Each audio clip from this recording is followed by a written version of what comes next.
Okay, so now we can get into multi-factor models for the second part of Chapter 7.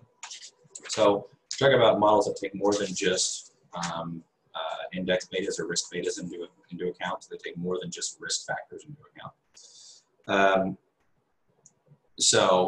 Models of security returns that respond to several systematic factors. There's 2 index portfolios in realized returns. So we have a multi-index, so using multiple indexes rather than a single index like we did prior. And then the 2-factor SML. And then we can move, after that. So the 2-factor SML, we're generally talking about the risk premium for exposure for market risk is usually one of the factors. And the other factor is the risk premium for exposure to interest rate risk. So those are, we have our risk-free rate, and then we take a risk-free rate and we add in, this is the formula for the risk premium for market risk. This is the risk premium for interest rate risk. All right, Fama French, 2 people that you will hear about a lot when you study finance. If you want to look up some of their writings or some of the most quoted, Eugene Fama and I can't remember French's first name, Eugene Fama and French. They wrote a lot of papers together. And they're kind of like they've won Nobel Prizes and they're from the University of Chicago, and they're still alive and they're still writing papers. So you can look into them more. We start talking about their 3-factor model. Their 3-factor model includes some other factors that prior models had not included. So, for example, they looked at firms with high book-to-market ratios, especially if they're disproportionate. That would usually include relatively mature firms, so older firms, and they call that group value stocks.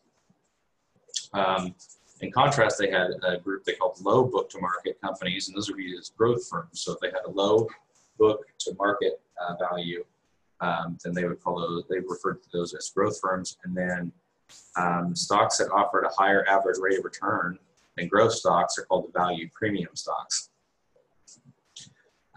So how would we estimate the 3 aspects of this?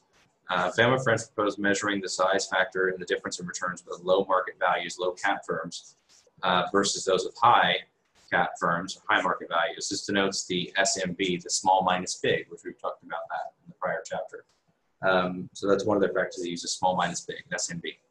And then they also want to look at their proxy for value versus growth to differentiate between a value firm versus a growth firm was looking at their high versus low ratios of book to market value. So they found that by taking their what they called HML, which is high minus low. Taking the difference in the return between the 2 portfolios and is an economic interpretation. The S&B return, for example, equals the return from a long position in small stocks, financed with a short position in large stocks. Note that this portfolio entails no net investment, so you don't actually have to invest itself. And that is the 3 aspects. So if they run a regression on stocks that fall into this category, they'll see a higher adjusted R-squared, a lower adjusted SD, and a smaller value of alpha.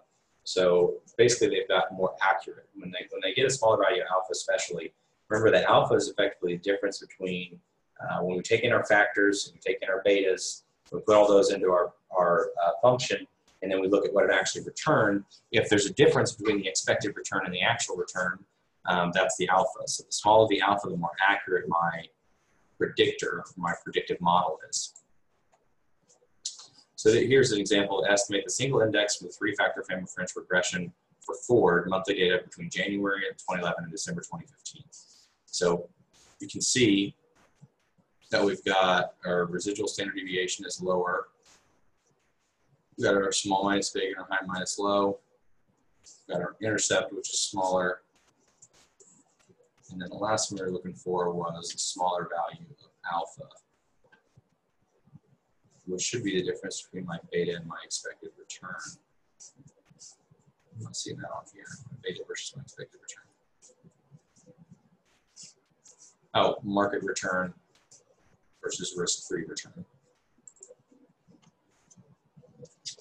Okay, through that, now we can do the arbitrage pricing theory. So arbitrage itself is the creation of riskless profits made possible by relative mispricing among securities. So effectively, we're looking for people who are not utilizing the information as well as others are, who are pricing the securities lower than what they should be, or incorrectly pricing, really technically just incorrectly pricing the security. Generally, this is short-lived if it's an efficient market because people buy up underpriced stocks and sell off overpriced stocks on a regular basis. So arbitrage is kind of a timely thing where it only kind of happens for usually a short window. Arbitrage pricing is risk-return relationship from no arbitrage considerations in large capital markets. So the other thing about arbitrage is this is what you see when people trade on a regular basis, the more regularity with which they trade. So you'd be talking about penny stocks, day traders, those types of things. Arbitrage is what they're looking for. Arbitrage pricing theory is what they use. A well-diversified portfolio, there's non-systematic risk. The non-systematic risk in a well-diversified portfolio is negligible. In an arbitrage portfolio, there's a positive return, zero net investment, and risk-free portfolio.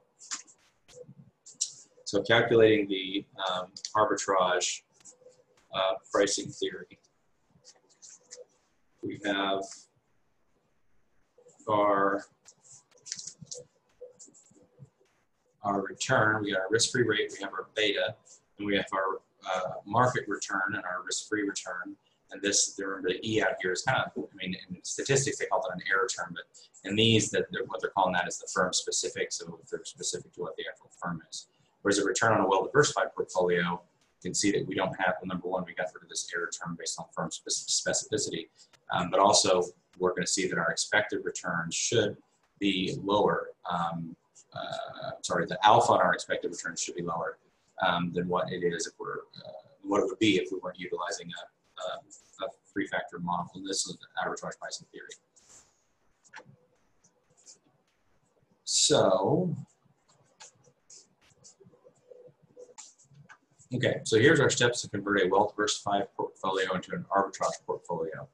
So we're looking to convert from what we would just call our three-factor model or well-diversified, usually multi-factor model portfolio into an arbitrage portfolio.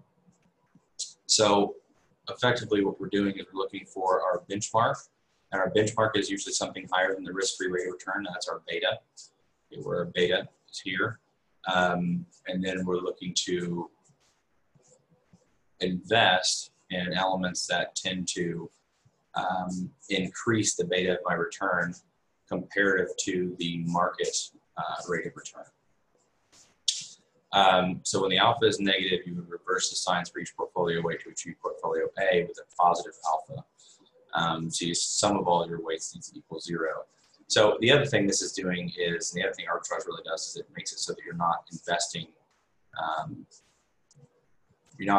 as much, and so that's why its weights end up being 0. So we're going all the way positive with our portfolio P, and then we have it balanced out with our risk-free assets. So here's our well-diversified portfolio and the returns, and then here's the single stock returns. So effectively, when we add these together, and when we make sure that we are doing it proportionately, it should end up on the line here. So for example, if I had these two stocks, I'd want to invest heavier in this stock, at least at this point, because its market return is higher than what this stock is. This one has more arbitrage to play with than this one does, because we're usually talking about arbitrage also has to do with the variance from the line. So we're talking about the distance from the line here versus a well-diversified portfolio, which should stay in line all the time. A multi-factor generalization of APT and CAPM. A factor portfolio, well-diversified portfolio constructed to have a beta of 1.0 on one factor and a beta of 0 on the other, on any other factor. Which means for beta is 1.0, remember we're approaching the mean, so we're effectively trying to stay with the marker, stay with the indexes there. And this is an example of a two-factor model for beta. And again, we still have our E term here, which usually has to do with our industry standard. And then we have our two different factors with our two separate betas here. So this would be what the constructing your arbitrage portfolio looks like with the two systematic factors that we just talked about. And that's all for chapter 7.